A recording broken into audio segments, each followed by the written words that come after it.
أعوذ بالله من الشيطان الرجيم. بسم الله الرحمن الرحيم. وإذ ابتلى إبراهيم ربه بكلمات فأتمهن قال إني جاعلك للناس إماما قال ومن ذريتي قال لا ينال عهد الظالمين. وإذ جعلنا البيت مثابة للناس وأمنا واتخذوا من مقام إبراهيم مصلى وعهدنا إلى إبراهيم وإسماعيل أن طهر بيتي للطائفين والعاكفين والركع السجود.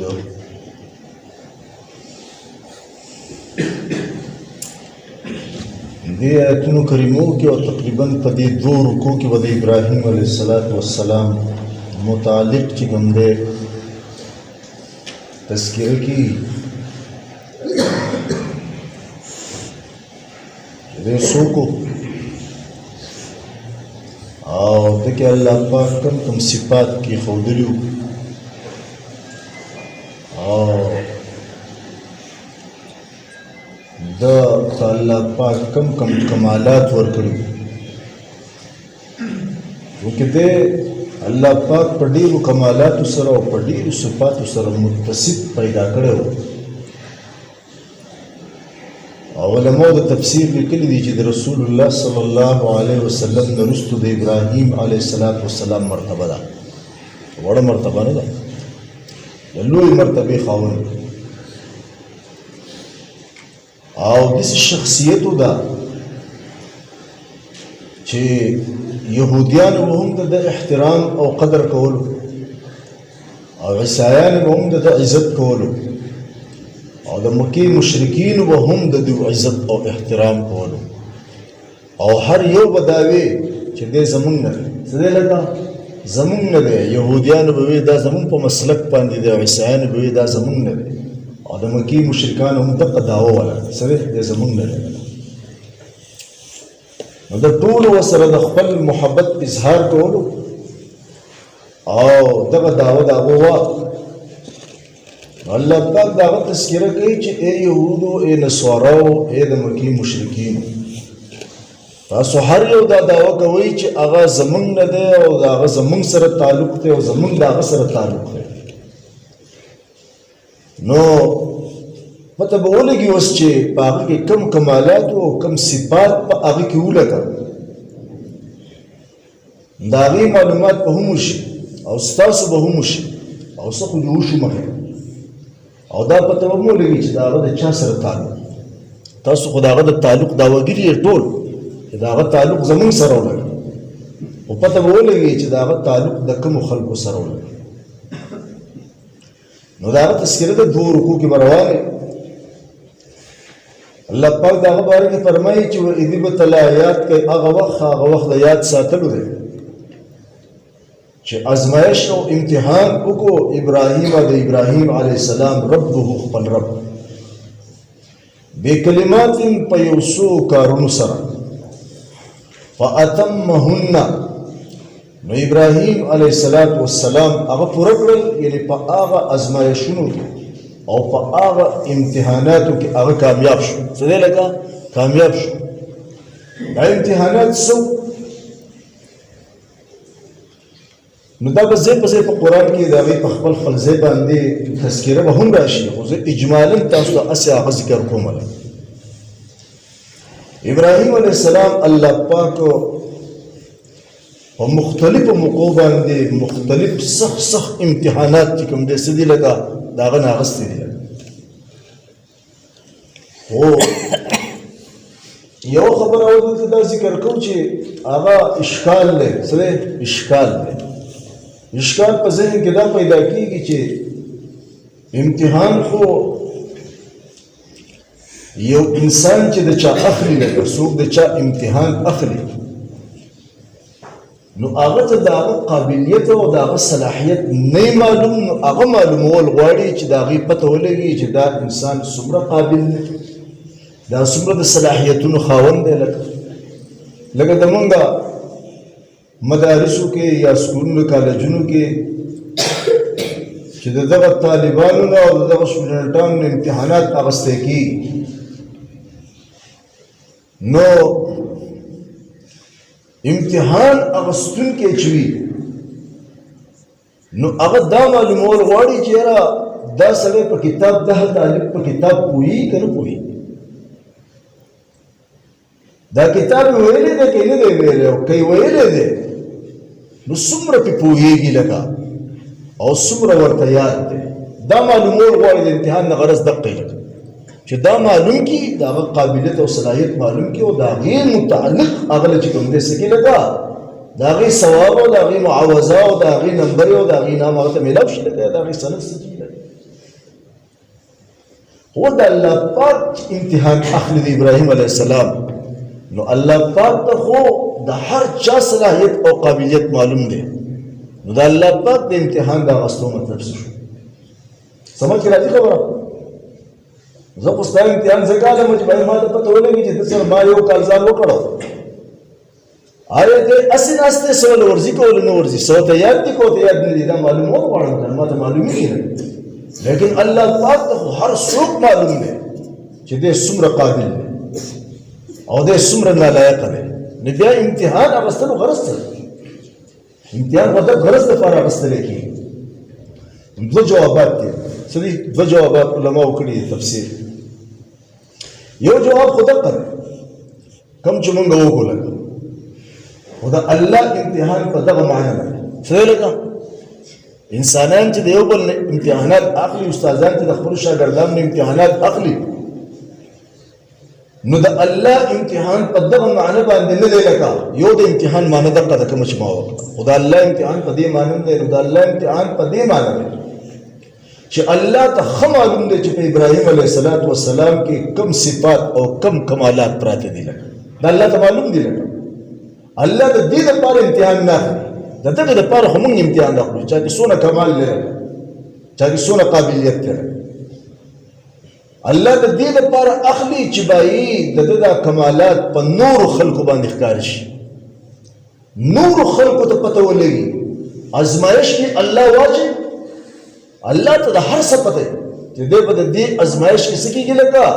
کامرانېږي به لکه په دې کې دا قابلیت او دا صلاحیت چې کوم دی څه دی پروت دی لکه، او الله به پناه لي خلکو ته پته ولګي، په دې لکه خلکو ته د هغه مقام مرتبه او د هغه کمالات او د هغه حیثیت چې کوم دی څه کېږي دا معلوم شي. د دې لپاره په ظاهر کې داسې مثال باندې پوه شئ، لکه یو استاد دی هغه ته خپل شاګردان معلوم دي، 15 کاله 6 کاله 10 کاله چې دا شاګردان د دې سره سبق وایي او دی هغو ته مختلف فنون وایي، لکه د خپل شاګردان معلوم وي چې زما په دې شاګردانو کې کم انسان چې کوم دی څه دی لکه دی په کتاب پوهېږي او دی قابل دی او دی محنتي دی لکه او دی ذهین دی، دا خو تاسو ته معلوم دی، څه دی لکه تاسو ته معلوم. اوس استاد ته خپل یو شاګرد معلوم دی چې بای دی څه دی لکه دی قابل دی، دله زه په دې کتاب کې د داسې سوالاتو تپوس کوم دا دله ورځي، دا څه دی لکه په دې دی پوهېږي لکه او د دې جواب دی ماله راکولی شي. خو هغه ته په جمع کې دا ووایي، په ګڼه کې ورته دا ووایي بچو پاسه او نو دا مسله حل که، دا سوال حل که لکه دغه سوال حل که لکه داسې یو څو تپوسونه ترې وکړي او هغه جواب ورکړي. دی استاد ته دا معلومه وي چې باید دی به ماله جواب راکړي، لکه د جواب معلوم دی، وایي دا نور خلکو ته د هغه مقام معلوم شي. څه دی لکه چې زمونږ په دې ملګرو کې چې کوم دی که نه دا قابل زمونږ ملګری دی لکه او دا صلاحیتونو والا ملګری دی او دا ذهین ملګری دی لکه او واقعي دا د کمالاتو خاوند دی لکه. د الله امتحان په دغه معنی باندې چې خلکو ته د ابراهیم علیه السلام کمالات د هغه صفات او د هغه مقام او د هغه مرتبه معلوم شي، نو د الله امتحان په دغه معنی دی او زمونږ امتحان چې کوم دا په دې معنو باندې چې عام طور څه کېږي لکه اخیستی کېږي. نو یو امتحان خدا چې ابراهیم علیه السلام د خپل پلار سره مقابله کړې ده، په دې ازمایش کې څو لکه یو ازمایش دغه دا خپل پلان اذر سره را بشي ځکه یو مقابله چې کوم دی د خپل خاندان سره هم کړی ده لکه ځکه چې د ابراهیم علیه السلام نظریه او عقیده د خپل پلار د نظریه او د عقیدې نه هم خلاف وه او د خپل رشته دارانو د خپل خاندان د نظریه او د عقیدې نه هم خلاف د هغو سره مقابله ده یو امتحان د پلار یو رشته داران بل د ټول قوم څه دی لکه په هغه وخت کې په عراق کې په کوسا شهر کې د توبه په وزن باندې دی نن علماء لیکلي چې په جغرافیایي اعتبار سره نن د هغه ځای یو آر لیکلی دی لکه اور څه دی لکه اردو کې الف واو را حمزه باندې پیش دی لکه بریکټ کې ورسره یو آر لیکلی دی چې نن د هغې دا نوم دی لکه عراق کې چې کوم ښار هغه وخت کې چې هغې ته کوسا ویلی کېدو کوسا د توبه په وزن باندې ټیک شو د دې ښار خلک چې کوم دی هغه ټول بت پرستو څه لکه بت پرستو د بتانو عبادت پرې کوو د دې ټول قوم سره د هغه مقابله وایي په دې ازمایش کې او بیا د دې قوم چې کوم بادشاه نمرود بن کنعان ظالم او جابر بادشاه څه ظالم او جابر بادشاه او مشرک او کافر بادشاه د هغه سره په امتحان او مقابله کې ولګ دا امتحانات ولګ او د کور په کور کې داسې زندگی تېروله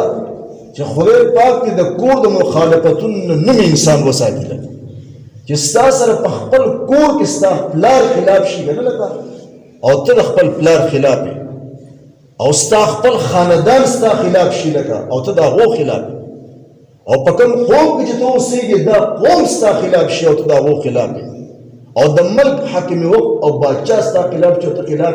ته اندازه له دې نه ولګوه چې د دې انسان د مسؤل امتحاناتو کې پروت دی به څنګه زندګي تېروي خو خصوصا بیا د خپل کور څه دی لکه د خپل کور د پلار سره یې سخت خلافت ولکه ټیک دی لیکن بې ادبي نه ده کړې خلک نه د نظریې اختلاف سخت اختلاف یې لکه نظریې اختلاف صحیح سخت اختلاف یې لکه چې د هغه پلار چې کوم هغه په دې ښار کې ډېر شی بتخانې وي څه وی لکه ډېر شی بتخانې وي او دا بتخانې به د بوتانو نه ډکې وي او د ده پلار اذر چې و لقب تاریخ لیکلی دی لکه مفسرینو او خپل نوم چې کوم دی اذر دی قرآن پاک کې به راشي وإذ قال ابراهیم لأبیه آذر آذر او یاد کې هغه وخت چې وویل ابراهیم علیه السلام خپل پلار ته آذر چاوه سخت اختلاف سخت رد به یې کوو په شرک او د کفر په دې عقیده باندې او د وړوکوالي نه د بت پرستۍ نه سخت خلاف و ابراهیم علیه السلام خو پلار ته چې به اواز کوو یا ابتي څه دی لکه قرآن ذکر کړی یا ابتي ای زما بابا جان څه خبره چې به ورته کوله څه به ورته یا ابتي ای زما بابا جان بې ادبي نه ده کړې ښه بې ادبي څه ده لکه نه ده کړې نو موږ ته هم تعلیم دی د دې خبرې ښه زموږ مور و پلار چې دي که نه لکه هغه بت پرست نه دي لکه څه دي لکه بوتانو جوړونکي نه دي بوتانو ته سجدې کوونکي نه دي د ابراهیم علیه السلام پلار چې و هغه د بوتانو جوړونکي ښه لکه بوتان به هغه جوړول په دې ټولو بتخانو کې چې بوتان جوړول دا به هغه جوړول دا بتخانې هم هغه جوړول او په کومه بتخانه کې چې بوتانو کمی راغی هغه ده پوره کوو دته مفسرین د قرآن لیکلی دي چې د وزیر مذهبي امور وزیر مذهبي څه لکه د امور لکه دغه بادشاه ده دا به ده پوره کوو نو ابراهیم علیه السلام نفرت ولکه دی څه دی لکه نو ما وی دا په کور کې دا خلافت وی څه دی خلافت درې تنه صرف د مسلمانانو ښه په دې ځای کې په دې عراق په دې ځای کې یو ابراهیم علیه السلام یو د ده د تره لور سارا رضی الله تعالی عنها چې په دې باندې واده وه او یو د ده وراره لوط علیه السلام دغه درې کسان چې دا مسلمانان نور په دې کې مسلمانان نه نو ما وی دا ازمایښونه دي ښه هسې اجمالا ما وی ذکر کوم بیا ځای په ځای په قرآن کې د دې تذکرې راځي لکه په دې ازمایښونو کې دی پروت و د دې ازمایښونو کې دا مختصر اجمال دی بیا الله پاک دې ته حکم وکړو چې بس د دې ځای نه د عراق نه چې کوم دی شام ته سفر وکړ لاړ شي دا وطن پرېښودل په خپل وطن کې انسان سره لګا وطن ډیر زیات خوږي لګا صحیح لګا تخپل وطن ته خیرباد دی او ته دې ځنه زینو دا ځان له امتحان دې سره لګا یو ازمایش دی کنه هم مشهور مقوله ده د پښتو وي مشته ډیر زیات خوږي لګا کوم ځای چې ته وخت تیر کې کنه لګا نو دا هغه ځای منتظر دا انسان په هغه ځای پسې صحیح لګا خپای لګا عمر تیر شي کنه دا خدای حکم لري چې نبی صلی الله علیه وسلم او صحابه هجرت کړو سره لکه هجرت کړو په حکم متوشو جزا د شام علاقې ته لاړ شي به چې په لار باندې روان شو په دې لار کې یو ظالم بل بادشاہ راته لګ او هغه بدکار هم ظالم هم مشرک هم او بدکار هم او په دې لار باندې چې څوک تیرېدل نو د هغه ملازمان او د هغه نوکران به ولګا د هغو د نظر نه غایب نشو تیرېدل په دغه لارو به تیرېدو لګا او باقاعده هغه به د خلکو نه تپوس کوله څوک تیرېدل څوک یې د کوم ځای ټیک شو او خصوصا په هغه کې دا یو بدفعلي چې کوم دی پرته وه دا قباحت پکې پروت و چې د چا سره به زنانه وه او هغه به د هغه ښځه وه څه ولکه ښځه وه او هغه به حسینه وه نو خاوند به یې وله وجو او د هغې بېعزتي به یې کوله ټیک شو دی چې دې ځای ته راورسېد ابراهیم علیه السلام او سارا رضی الله تعالی عنها سره نو د دې نمرود بن کنعان یو ملازم دی چې هغه په دغه زګونو کې په یو پاټک یو ځای باندې ولاړ دی او دې نه تپوس کوي چې پته ولګېږي دا مسافر دی څوک یې د کوم ځای نه راغلی چېرته روان دی نبي ورته خپله خبره وکړه ابراهیم علیه السلام چې راغلی داسې ځو لکه وایي دا زنانه سره څوک ده وایي دا خو مې ښځه ده نو هغه ورته ووایي چې داسې کار دی مسافر معلومېږي او ډېر نیک معلومېږي څه دی لکه نیک انسان معلومېږي زه خو ملازم یم زه نور څه نشم کولی خو دونه خبره تا ته کومه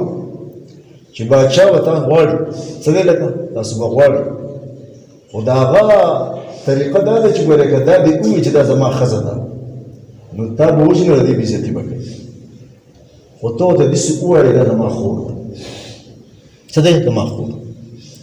ابراهیم علیه السلام سارا رضی الله تعالی عنها ته ووایي چې مسله داسې ده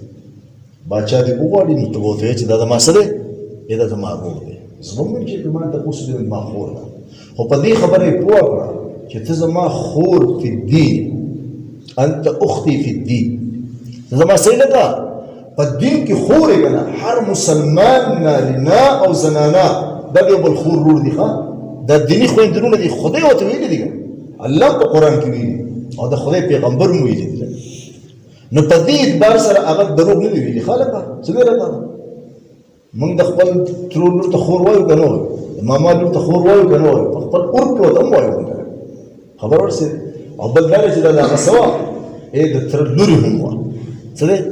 نو په دغه اعتبار سره موږ څنګه اور هم زموږ دقه دی او بل دا دی چې دیني په دین په اعتبار سره ځکه چې هغه مسلمان او دی مسلمان ټیک شو او د دې خویندې ده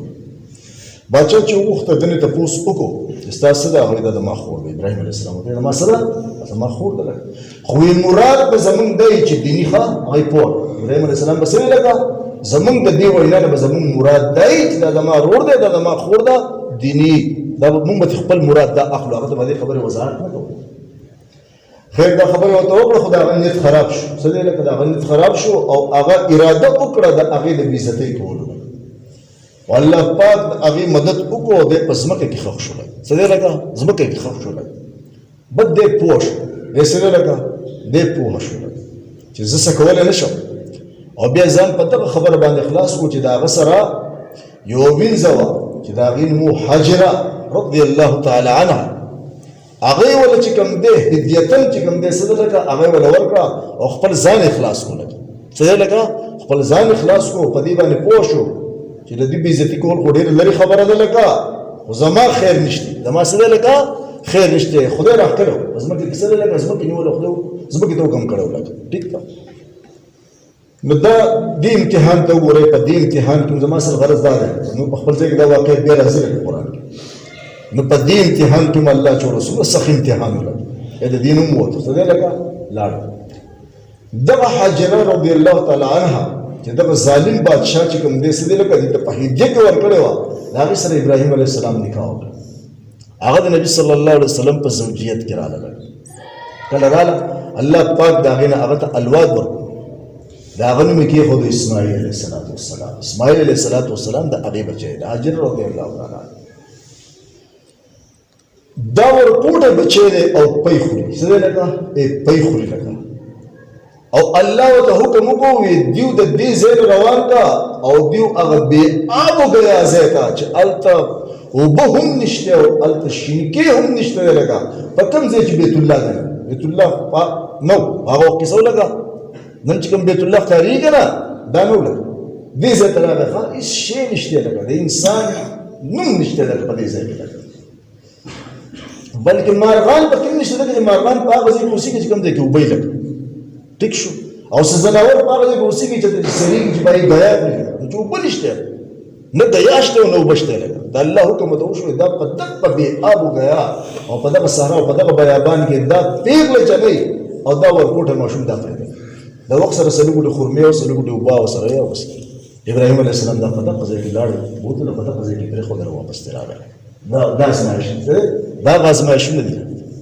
او بیا علماو لیکلي دي چې وخت پکې تېر شو تقریبا دا اسماعیل علیه السلام د 14 کالو پورې مفسرینو لیکلی چې دونه عمر شو الله ورته حکم وکړو ویې لاړ شه او دې ذبحه کړه څه دی لکه ویې دې حلال کړه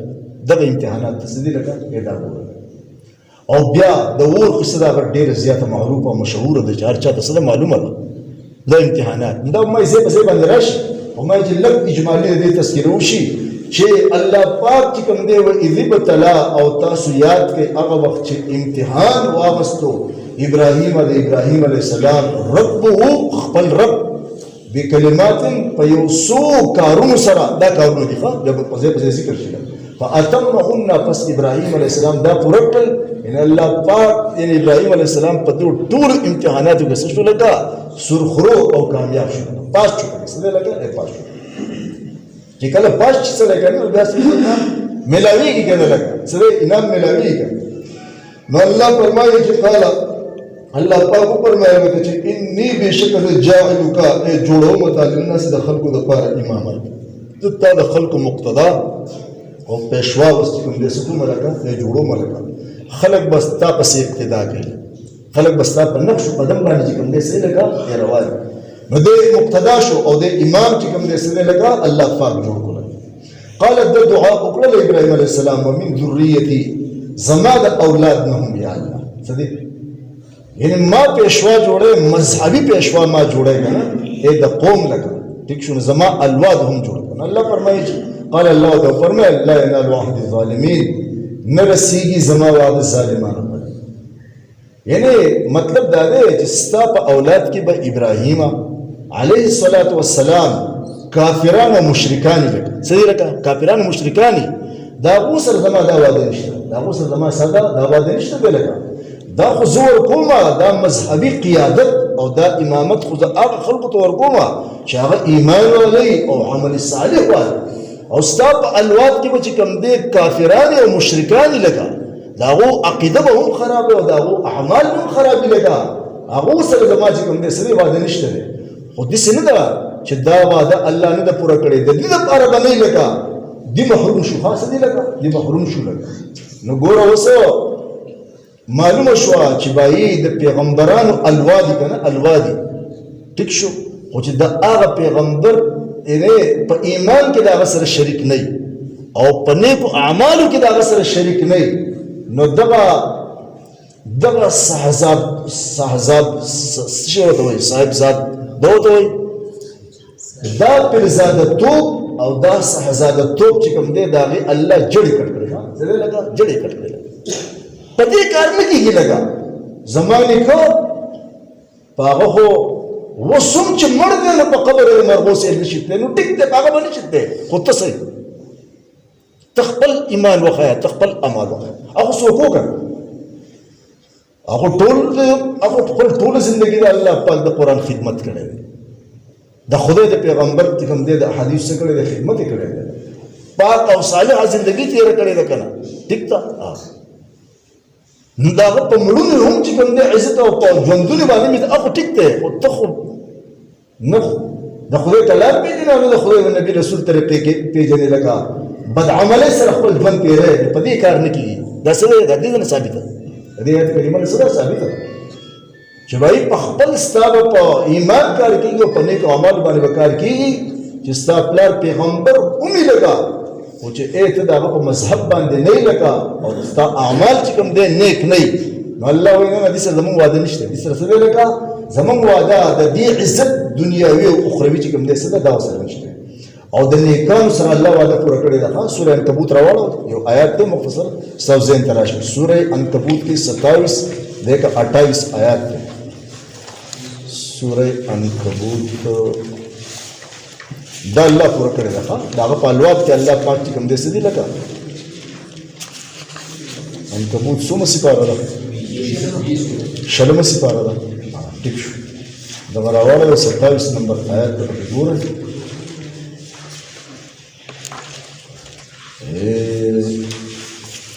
27 یا 28 خوش آیات ده.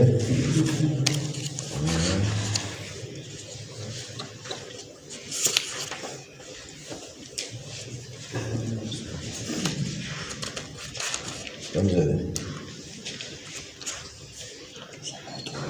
داري ها بقرة ووهبنا له إسحاق ويعقوب وجعلنا في ذريته النبوة والكتابة وآتيناه أجره في الدنيا وإنه في الآخرة لمن الصالحين. تكشف ده إبراهيم عليه الصلاة والسلام ده أولادنا كم نيكان خلقوا ده الدعاء ده هو بحق قبول شوخا وچی کم بی ایمانا او بد عمل الواد کی خلقو دا بو سر دخله دا واده نشتی خواه دوئے منگ ورکو ابراہیم علیہ السلام تا اسحاق علیہ السلام دا بچے والا وقت لکا ٹھیک شو دا دا سارا رضی اللہ تعالی عنہ ٹھیک او اے و یعقوب مولا ورکو علیہ السلام چی قرآن پاک زی پا زی چی کم دے پا بنی اسرائیل سر یادے لکا سرے پا اسرائیل سر دا یعقوب دا د اسحاق علیہ السلام زوی دی او د ابراهیم علیہ السلام چې کوم دی څه دی ان وسیل دی دا د دې لاندې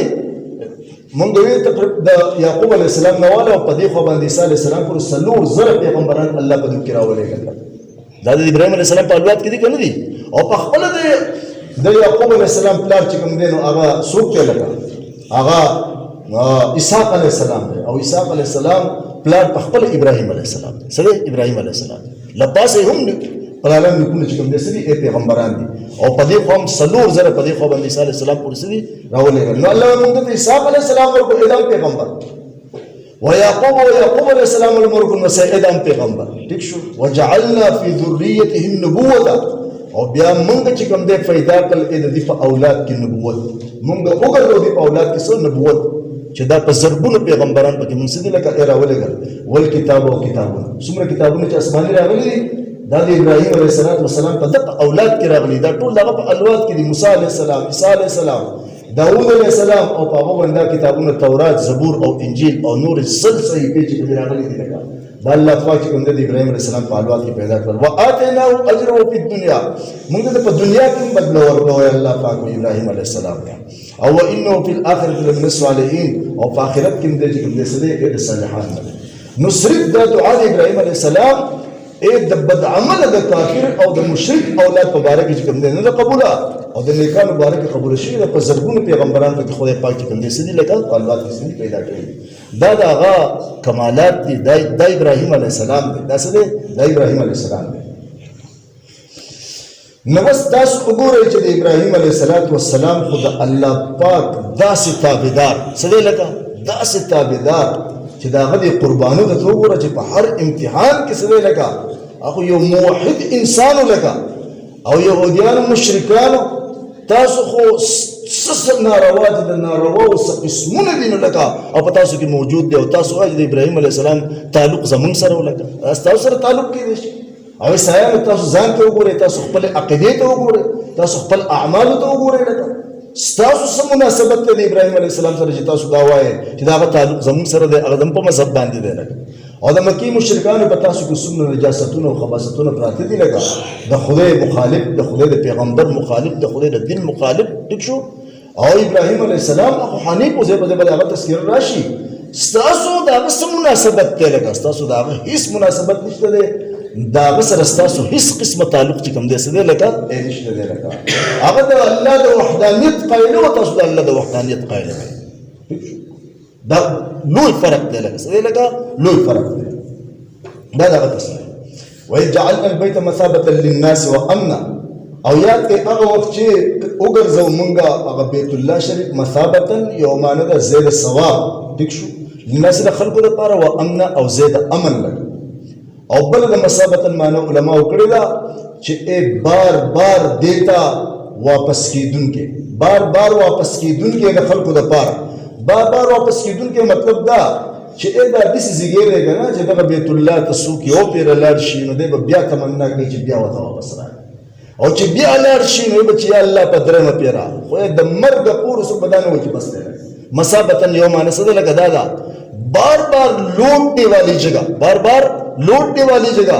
چې بس هر وخت چې انسان چې پاره پیرځي نو د پړه کې چې کوم دې بیا د واپس راتلو چې کوم دې صحیح لگا ای تمنا او زید ثواب دا خو بالکل ظاهره ده چې دا به لاړ شي او ثوابونه زید ثوابونه زید او بیا دې ثوابونه په دې کائناتو کې پسمکه کې په یو ځای کې نه ملایي نه په نور اعمال باندې چې کوم د سکیږي لکه ملاویږي یو مونږ په یو مونږ په کیسه لکه په یو لاک دی بل دې ځینې څه چې مونږ چې لکه په یو لاک باندې او یو عمل په کیسه لکه الته په یو لاک باندې دې نور به ترې ځینې شي نو دا مونږ وګرځو او امن یې د جاهلیت په زمانه کې د مشرکینو په زمانه کې هم د حرم چې کوم حدود دی لکه نو پاغي کې مشرکان او قتل او اتا تر دې پورې چې خپل دشمن به پاغي کې نه قتل ولګي چې دشمن به کنه نو د حرم د حدود به دومره احترام کوو چې پاغي کې به دنه داغه انتقام او بدلنه اغستل او الله دا به خطا کې وکړه نن هم چې هغه کې چې کوم دې سکیږي لکه د حرم په حدود کې دنه اې د چاوین نه تويږي څوک د قضیه ته نه ووت کنه او د مجرم نو په سترې سره بده د بزنه په امن تر وخت لیکيږي نو بیا د سزا ورکول کېږي د حرم د حدود نه بار بار ورکول کېږي او د حرم د حدود د احترام د وجنه بدل نه چې کوم دې پدې کې وینې سکیږي لکه اینه توي ولکېږي نو موږ د زید ثواب او دا موږ د امن وګرځو واتخذوا او حکم کو الله پاک تاسو ونیسئ من مقام ابراهيم مصلى اغا مقام ابراهيم مصلى یعنی مصلى ونیسئ اغا زید ودرې دلو د ابراهيم عليه السلام مصلى په منځ کول سره ونیسئ لکه نو دا ارزګې د مقام ابراهيم چې دا یو غټه ده صدا یو غټه چې په دې غټه باندې به ابراهيم عليه السلام ودرېدو اسماعیل علیه السلام به ولا دا وخت سره چې خټه غټه هغه به ولا ورکوله او ابراهيم عليه السلام په خپل باندې معمار او دا دیوالونه د بیت الله چې کوم د سکول پورته کول خپل ځای کې واقع راشي د په دوه کسانو چې کوم د الله کور سره جوړ کړي پلار دې کار کوي او زه سره چې کوم دې سکه لگا اې د مزدوري کار کوي دا د دوه چې کوم دې سکو لگا اې جوړو نو دا ابراهيم عليه السلام په دې ګټه باندې ولا دې ګټه گویا چې و د لفت کار کوي زه د لفت کار کوم دس الله دا ګټه د ابراهيم عليه السلام د اراده تابع کړو کنه چې دی په دې دیوال کې کم طرف ته ضرورت او چې خي طرف ته د ضرورت او چې دې طرف ته زه تعویق ما ورځما اې دا ګټه باغ طرف ته او ګس طرف ته کوم دې نو ضرورت په نه اې دا بده طرف ته راتله او کو چې ته ضرورت په اې دا ګټه پورته کېده په خپل باندې بوچته دا او کته درته ضرورت په دا په خپل باندې سکیده لکه کته وراتله دا مقام ابراهيم دی او نن چې کوم دی هغه د حجر اسود نه دي دا ستن مثلا حجر اسودي نو غالبا یعنی دې ځای کې لکه دا منبر والا یا د لوکو د شاته والا دومره فاصله کې چې کوم دی هغه سره وس نسب او هغه په یو خپل شیشه کې کوم دی سره بند کړي او کوم خرج د حج او عمره د فارزي الله له نام بوزي تاسو د من الله بوزي بار باندې نو هر انسان هغه نه خو په هغه د ابراهيم عليه السلام د خو چا چې کوم دی سکه لکه دا ان لکه نو تا سوچ طواف ورکی کنه زمون په نسبت باندې د ځای کې چې کوم دې سدي لکه دا 2 رکعات مونږ کول بیا واجب خو چې کله مکروه وخت نه صحیح لکه په دغه ځای کې مکمل او شنو په دغه ځای کې به دا 2 رکعات مونږ کوي دا واجب او کبیا ډېر زیاته غني ټیک شو کنه یا اکثر زنانم زیاتی لگا نو بیا خیر دې په هر ځای کې دا ځای ملو شنو 2 رکعات مونږ وکړي دا مقام ابراهيم کې دا مونږ کولو شان ورود سره چې دا حکم الله پاک ولې را نازل کو چې دا مقام ابراهيم په منځ سره ونیسي او دلته دا مونږ کوي دا د عمر رضی الله تعالی عنه د تمنا او د خواهش مطابق الله پاک دا حکم نازل کړی دی عمر رضی الله تعالی عنه نبی صلی الله علیه وسلم ته عرض وکړ یا رسول الله تمنا د زما خواهش ته زما خو خلا چې دا مقام ابراهيم چې کوم دی چې په دې ځای کې مونږ کوو الله پاک دا آیات راوړي دا د خواهش مطابق څه او علماء لیکلي دي چې دا یوازې دا نه چې الله پاک د عمر رضی الله تعالی عنہ د خواهش او د تمنا مطابق دا حکم راولېږو 21 مقامات دسي دي 21 مقاماتو کې احکامات دسي دي چې هغه د عمر رضی الله تعالی عنہ په خواهش او په تمنا باندې چې کوم دسي دي الله پاک احکام راولېږي څه دي لکه زه په دې براشي دا غني یو فرض هم ده لکه نبی علیہ الصلوۃ والسلام ته پیروي د الله رسوله زما زړه دا غواړي چې ستاسو به بیانې نه موږ پرده کوو دې زموږ نه پرده کوي الله پاک د پردې حکم راوړي الله پاک څه یعنی دا د هغه تمنا او د هغه د خواهش مطابق نو 21 مقامات دسي دي ځکه نبی صلی الله علیه وسلم فرمایلی چې عمر کې الله داسې صلاحیتونه کې ښودلي دي لکه داسې صفات پکې کې ښودلي دي لکه داسې کمالات پکې ښودلي دي که زمان رسول پیغمبر ویل دا عمر به پیغمبر و چې زمان رسول بل پیغمبر نشته داسې پیغمبرانه صفات پکې چې د رسول لکه افراطو دا د هغه شان نزول لساس مخله راغی چې دا د عمر رضی الله تعالی عنہ د خواهش مطابق الله دا حکم کړی چې په دغه ځای کې کوم تاسو کوی مونږ کوی واحدنا الی ابراهیم او الله پاک کوئی چې مونږ تاکیدی حکم وکولکا تاکیدی یعنی پوخ حکم مونږ وکړو ابراهیم علیه السلام ته اسماعیل علیه السلام ته څه خبره اند دې خبره طهر بیتیا چې اے دواړه پاک کړي زما دا کو دا بیت الله ټیک ته للطائفین طواف کوونکو د پاره لګ دغه چې مسلمانان لازم دي چې طواف کوي طواف عبادت ته لګا د دې د پاره پاک کړي والعاکفین او په دې کې خلک اعتکاف کوي او اوس هم د رمضان شي دنیا خلک چې خدای پاک چاله وسایل ورکړي کنه بس ټول چې کوم دی ورخوشي ټول صحیح لګا ټول ورخوشي الته د خپل رمضان د میاشت لري ټول متکفي صحیح لګا الته اعتکاف کوي لازم موږ د خپل وسایل لکه چې دا د رمضان د میاشت الته کې تیرو لګا نو دا دې کې خلک اعتکاف کوي هغه د پاره پاک کوي ور رکع السجود دا رکع دراکې جمع ده او سجود چې کوم دی د ساجد جمع ده لګا نو اے تاسو د رکوع کوونکو د پاره په دې کې خلک رکوع کوي په دې کې خلک سجده کوي یعنی مونږ نه کوي رکوع څه مراد څه لګا اے د مونږ کوونکو د پاره چې کوم دی دا فرق او پاکي بیا علماء ویلي دا په دوه قسمه ده لګا ظاهري پاکي هم ده ټیک شو کنه چې سګن ډټا لوټا وغیرہ د شی په کې پروتي اې د دینه سمج په کې پروتي سماش په کې پروتي سويخته په کې پروتي هم کوی کو چیرې پس سر داسې ګندګي کې لگا اې د دینه هم پاک کړي خپل پیغمبران ته حکم کړي سره پیغمبرانو ته او د باطنی ګندګي نه هم پاک کړي باطنی ګندګي چې اې پدې کې چرته شرک نه کیږي پدې کې چرته کفر اعمال نه کیږي لگا او بلدار چې مشرک په خپل باندې نجس دی مجرم خپل سره نجس ته ناپاک دی لگا اگر کده هر ورځ سحر کوم نمونه خوشبو صابون وې پاغي باندې لاندې لگا او د هر نمونه جامې چې کوم دې پاکه اغوندي هر ورځ جوړه بدلې لگا او په ځان باندې قسم قسم خوشبوانه لګي والله تعالی انما المشركون نجس ځدې لگا دي نجس دي ناپاک ځکه د دې ناپاکۍ تعلق د زړه سره ځدې لگا ظاهر د بدن سره د کپړو سره د خوشبو سره دې نه لگا داغو دن داغو عقیده چې کوم دی نجس ده ځکه داغو د الله د وحدانیت عقیده نشته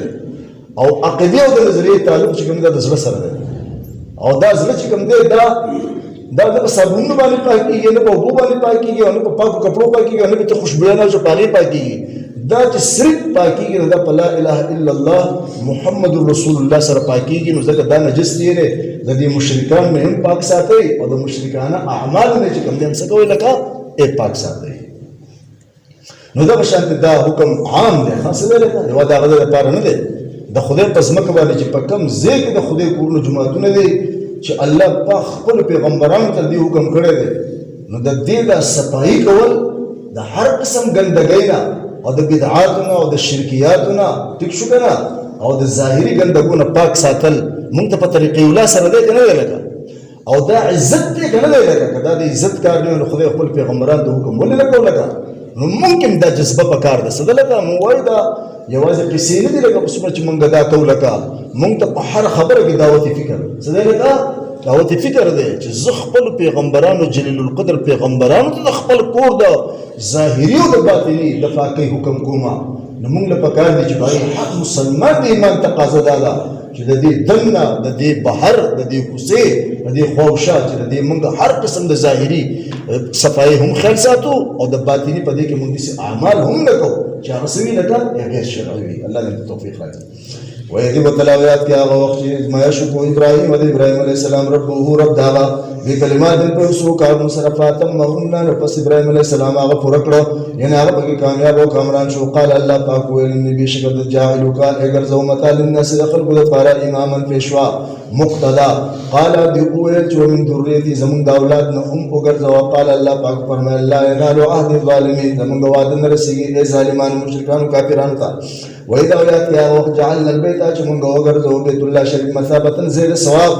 یا د بار بار د واپس کېدلو ځای للناس د خلکو دپاره وامن او ځای د امن واتخذوا او موږ تاسو ته ووایو چې تاسو ونیسئ من مقام ابراهیم هغه ځای د ودرېدلو د ابراهیم علیه السلام مصله ای په مانځه سره یعنې هر کله طواف نه پس چې کوم دی وچې کوي پوره کوي بیا مونځ کوئ. وعهدنا او موږ تاکیدي حکم وکړو الی ابراهیم علیه السلام ته و اسماعیل علیه السلام ته ان د دې خبرې طهرا چې تاسو دواړه پاک کوئ بیت یې زما کو للطائفین طواف کوونکو دپاره والعاکفین او د اعتکاف کوونکو دپاره والرکع السجود او د رکوع سجده کوونکي د لمونځ کوونکو دپاره. یا ارحم الراحمین یا ارحم الراحمین یا ذا الجلال والاکرام یا ذا الجلال والاکرام یا ذا الجلال والاکرام.